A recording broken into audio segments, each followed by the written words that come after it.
운동을 아무리 열심히 해도 근육이 잘 안 붙는다고 고민하고 계신가요? 혹시 지금 운동하는 곳의 온도를 확인해 보신 적 있으신가요? 믿기 어렵겠지만 운동 환경의 온도 하나만으로도 여러분의 근육 성장률이 최대 40%까지 달라질 수 있습니다. 대부분의 사람들이 운동할 때 온도는 단순히 편안함의 문제로만 생각합니다.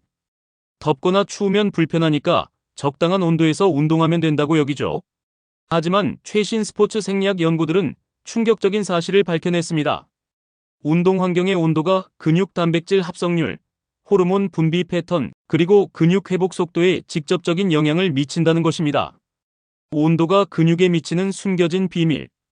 여러분의 근육은 생각보다 훨씬 똑똑합니다. 외부 온도 변화에 따라 세포 내 대사 과정이 완전히 달라지거든요. 특히 근육 내 미토콘드리아의 활성도가 온도에 따라 극적으로 변화합니다. 찬 환경에서 운동할 때는 어떤 일이 일어날까요? 체온을 유지하기 위해 우리 몸은 에너지를 열 생산에 우선적으로 사용합니다. 이때 근육 단백질 합성에 필요한 에너지와 영양소가 부족해집니다. 마치 집을 짓는데 필요한 벽돌과 시멘트를 난방에 다 써버리는 격이죠. 반대로 너무 뜨거운 환경은 어떨까요? 체온을 낮추기 위해 혈액순환이 피부 쪽으로 집중됩니다.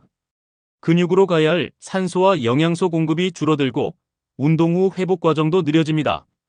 과학이 밝힌 최적 온도의 진실.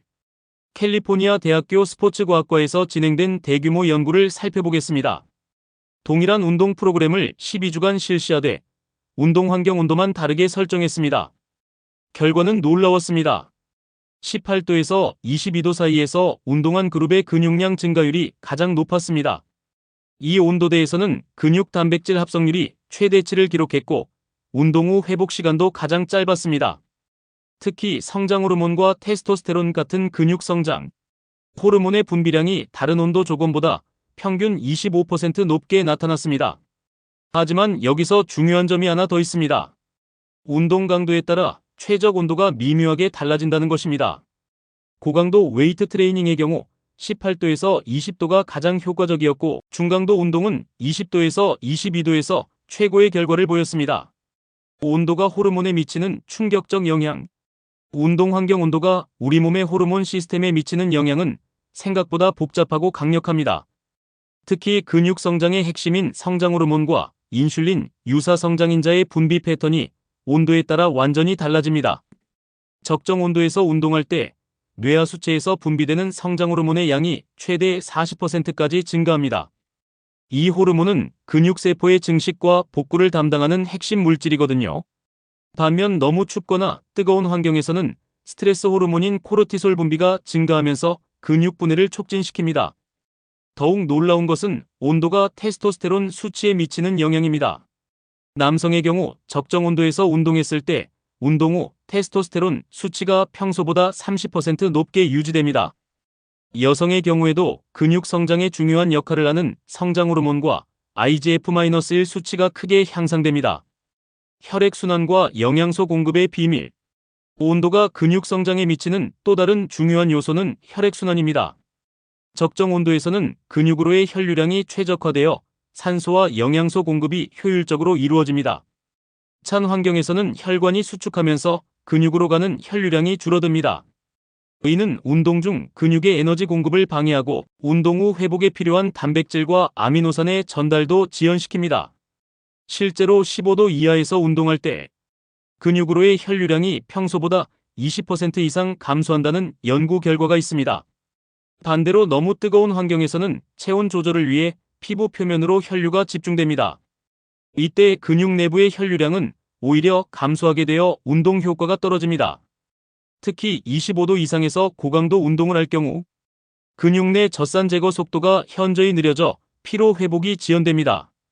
근육 섬유 유형별 온도 반응. 우리 근육은 크게 두 가지 유형의 섬유로 구성되어 있습니다. 빠른 근섬유와 느린 근섬유인데 이 두 유형이 온도에 반응하는 방식이 완전히 다릅니다. 빠른 근섬유는 폭발적인 힘을 내는데 특화된 섬유로 웨이트 트레이닝이나 스프린트 같은 고강도 운동에서 주로 사용됩니다. 이 섬유들은 18도에서 20도 사이에서 최고의 성능을 발휘합니다. 온도가 이보다 높으면 피로물질 축적이 빨라지고 낮으면 수축 속도가 느려집니다. 느린 근섬유는 지구력과 관련된 섬유로 유산소 운동이나 지구력 훈련에서 중요한 역할을 합니다. 이 섬유들은 20도에서 22도 사이에서 가장 효율적으로 작동합니다. 적정 온도에서 미토콘드리아의 활성도가 최대화되어 에너지 생산 효율이 크게 향상됩니다. 계절별 운동 전략의 중요성. 이제 계절에 따라 운동 전략을 어떻게 조정해야 하는지 알아보겠습니다. 여름철 무더운 날씨에는 실내 온도를 20도 내외로 유지하는 것이 중요합니다. 에어컨을 적극 활용하되 너무 차갑게 하지 마세요.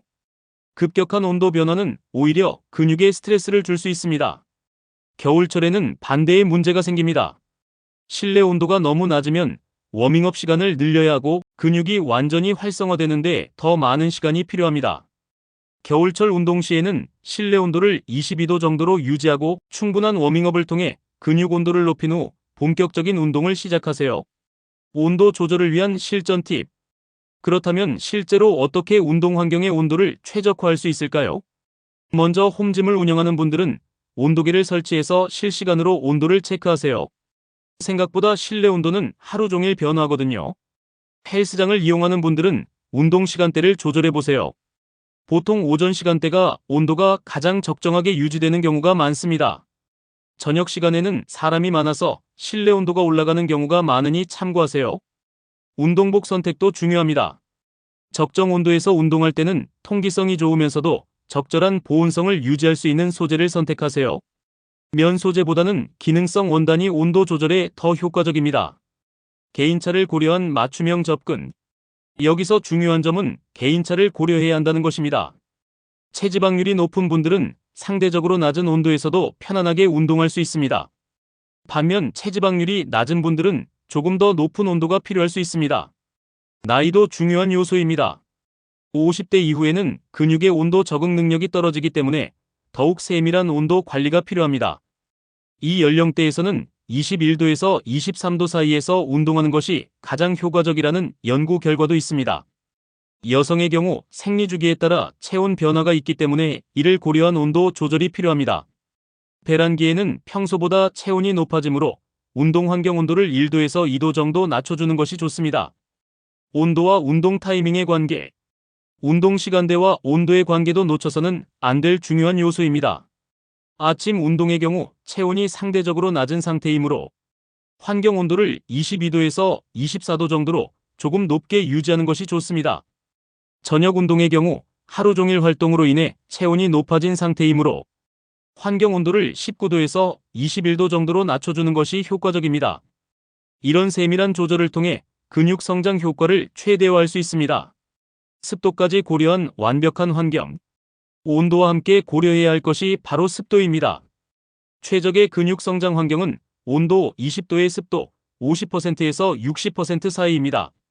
습도가 너무 높으면 땀 배출이 원활하지 않아 체온 조절에 문제가 생기고 너무 낮으면 호흡기가 건조해져서 운동 효율이 떨어집니다. 특히 한국의 여름철 습도는 매우 높기 때문에 제습기를 활용하는 것도 좋은 방법입니다. 적정 습도를 유지하면 같은 온도에서도 더 쾌적하게 운동할 수 있고 근육의 회복 속도도 빨라집니다. 영양 섭취와 온도의 상호작용. 운동 환경 온도는 영양소 흡수에도 영향을 미칩니다. 적정 온도에서 운동한 후에는 근육의 단백질 흡수율이 평소보다 20% 이상 높아집니다. 이는 혈액순환이 원활해져서 영양소 전달이 효율적으로 이루어지기 때문입니다. 운동 후 단백질 보충제나 음식 섭취 타이밍도 온도와 관련이 있습니다. 적정 온도에서 운동했을 때는 운동 후 30분 이내에 단백질을 섭취하는 것이 가장 효과적입니다. 하지만 너무 뜨거운 환경에서 운동했다면 체온이 정상으로 돌아올 때까지 기다린 후 영양소를 섭취하는 것이 좋습니다. 장기적 근육 성장을 위한 온도 전략. 지금까지의 내용을 바탕으로 장기적인 근육 성장 전략을 세워보겠습니다. 첫째, 일관성 있는 온도 관리가 가장 중요합니다. 매일 다른 온도에서 운동하면 근육이 적응하기 어려워 성장률이 떨어집니다. 둘째, 점진적인 적응을 통해 온도 범위를 넓혀가세요. 처음에는 21도에서 22도 사이의 좁은 범위에서 시작해서 점차 18도에서 23도까지 범위를 넓혀나가는 것이 좋습니다. 이렇게 하면 다양한 환경에서도 최적의 운동 효과를 얻을 수 있습니다. 셋째, 계절 변화에 맞춰 운동 강도와 볼륨을 조절하세요. 여름철에는 고온으로 인한 피로 누적을 고려해 운동량을 10% 정도 줄이고 겨울철에는 충분한 워밍업을 통해 운동 강도를 높일 수 있습니다. 지금까지 운동 환경 온도가 근육 성장에 미치는 놀라운 영향들을 알아봤습니다. 단순해 보이는 온도 하나가 여러분의 운동 효과를 좌우한다는 사실, 정말 놀랍지 않나요? 내일부터라도 운동할 때 온도를 체크해 보세요. 작은 변화가 큰 결과를 만들어낼 것입니다. 이 영상이 도움이 되셨다면 좋아요와 구독 꼭 눌러주시고 알림 설정까지 해주시면 더욱 유용한 건강 정보를 빠르게 받아보실 수 있습니다.